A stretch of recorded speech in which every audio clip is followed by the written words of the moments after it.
Isa pang nagpakilalang ministro ng Iglesia ni Cristo ang nagpatotoo sa mga aligasyon ng korupsyon sa pamunuan ng INC. Sa panayam ng DZMM, ibinunyag ni Joy Yuson na matindi umano ang pagnanakaw sa abuloy ng mga miyembro na napupunta sa marangyang pamumuhay ng ilang mga opisyal ng Iglesia ni Cristo. Papatrol, Karen Davila.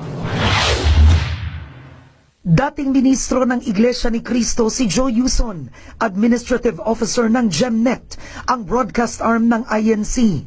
Nanawagan si Yuson kay Ka Eduardo Manalo, leader ng INC, na tigilan na ang sistema umano ng korupsyon na nadiskubre niya noong 2010.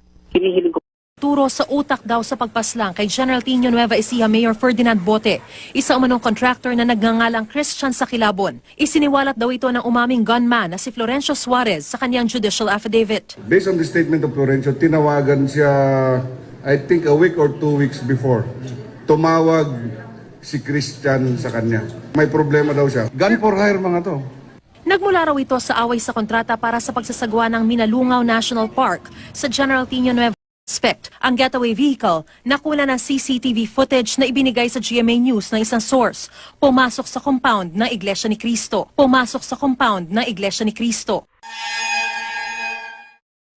Yung si Arnold Gamboa, si architect, taga doon, malapit lang sa kapilya ng iglesia. Second, karamihan dito sa nakikita nyo are members ng Iglesia ni Cristo. Karamihan dito sa nakikita nyo are members ng Iglesia ni Cristo. That's why we are in close coordination with the administration of the Iglesia ni Cristo. Pati ang tinukoy na spotter ng grupo na si June Fajardo, nakita ring pumasok sa INC compound.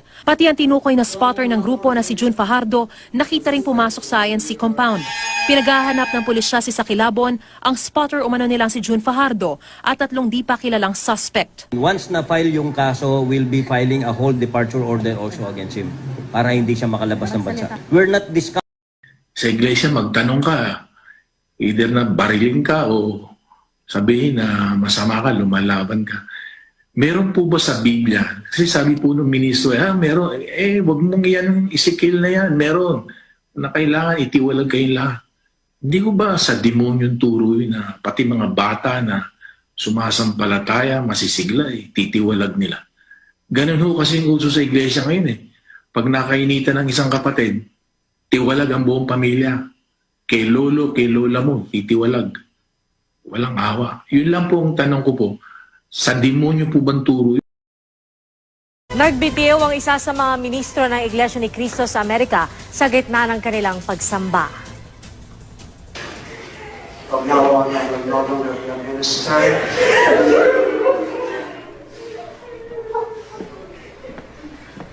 Probably I will be expelled from the church.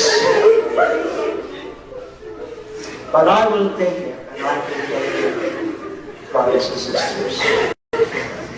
We admonish you to remain in the church no matter what happens. Bago nito, tumanggi si Ka Louie Cayabyab na basahin ng mga circular ng sanggunian na nagsabing itinawalag na ang ina ng leader ng INC, 3 kapatid nito at isang ministro. Hindi nagpakilala ang nag-upload ng video. Muling lumabas si Ka Louie sa isa pang video para sabihing ligtas siya. Hinikayat din niya ang iba pa na mga kaanib na sumali sa kanilang pinaplanong pagkilos. Nagkaroon na rin ng demonstrasyon ng ilang miyembro sa Amerika kontra sa umano'y nagaganap na korupsyon sa pamunuan ng Iglesia ni Cristo. Meron silang palabas sa Net25, yung kanilang istasyon, Nilagay nila, dati raw akong ministro ni Manalo. Pakilagay sa screen. Yan, nakalagay po dyan. Ang tamang daan, Arts, Culture, 2003. An Iglesia ni Cristo program in which the main purpose is to refute the teachings of former INC minister Eli Soriano. Alam mo, sinasabi nila former INC raw ako. Napakasinungaling talaga niyang mga ministro na yan, pati si Manalo sinungaling. Siya nagtuturo sa kanyang mga miyembro at saka sa kanyang mga ministro. Nang maanib ang mga magulang ko sa Iglesia ng Diyos, 1934. Nang ipanganak ako, 1947. Kaanib na magulang ko rito nung ipanganak ako. Kaya dito na ako lumaki sa Iglesia ng Diyos. Paano ngayon ako naging Iglesia ni Cristo? At ang pangako ko, Ministro Namaril, miyembro ng Iglesia ni Cristo, beheaded at inihaw yung tao. Pero mo, hindi ba makakapang-undisyon ng mind ng tao yan? 3 Iglesia Vigilantes not for beheading and roasting tumbin. Dati pulis, ginukulpi nyo. Kung yung pulis ginukulpi nyo, yung ordinaryong pagtayo hindi nyo kulpuhin. Saksi ang kasaysayan ng Pilipinas kung gaano kayo kalupit. Limang estudyante ng PUP, tinesok siya sa loob ng kapilya. O, di ba totoo? O, di ba totoo? Asan yung hatol ng Korte Suprema? Convicting your members of murder. Dahil sa 5 estudyante ng PUP, pinatay ninyo. Dahil lang sa basketball, kita mo na.